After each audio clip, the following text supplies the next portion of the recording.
We are working on animals and their young. And the video that we saw the other day was how animals are so cute and how God gives us instincts. We know that animals have instincts because it's a God-given attribute that God gives us.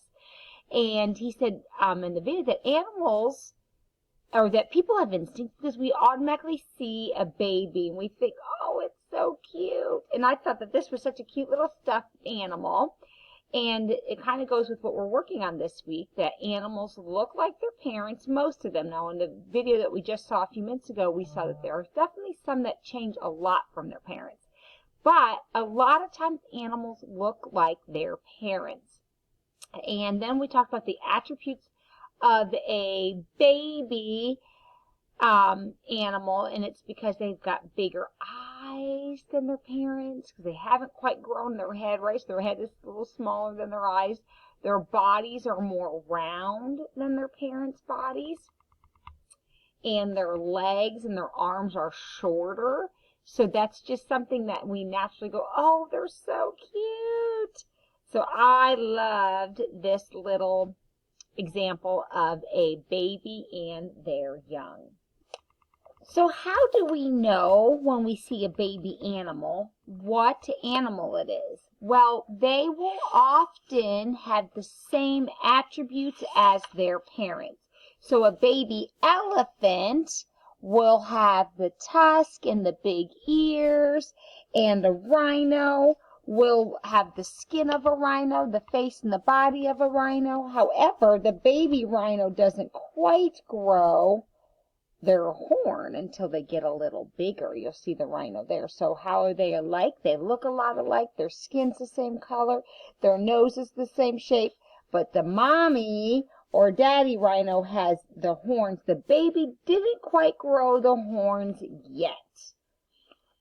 Also, animals have different kind of body coverings. Some body coverings are scales. Can you think of an animal that might have scales as a body covering?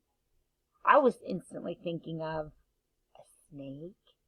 Maybe some type of a reptile would have that.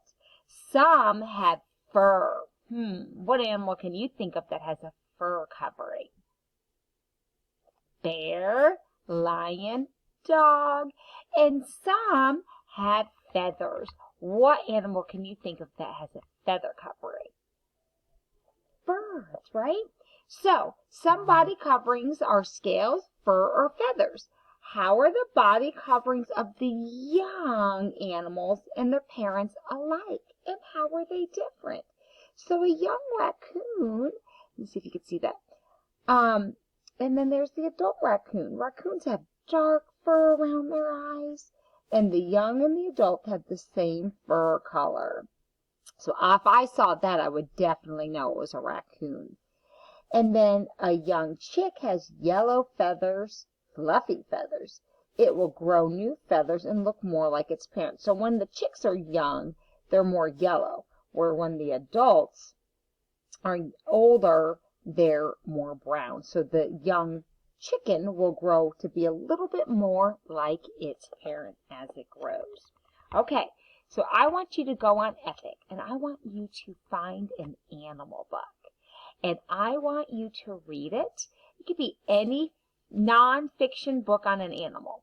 And I want you to read it, and then I want you to tell me on the next slide after you read Epic, like a little bit about that animal. Did they have a young? Does the young have an animal? When we did the kangaroo, we know that the kangaroo is a joey, right? So sometimes they have a different name. We know a dog would be a puppy. So you could tell me maybe what the baby name is called, or maybe what kind of covering they have, whether it's feathers or fur or scales. You can tell me maybe they're completely different than their parents, like a tadpole and a frog. So go ahead, find any book on Epic about animals, nonfiction, and on the next slide, tell me something about their baby.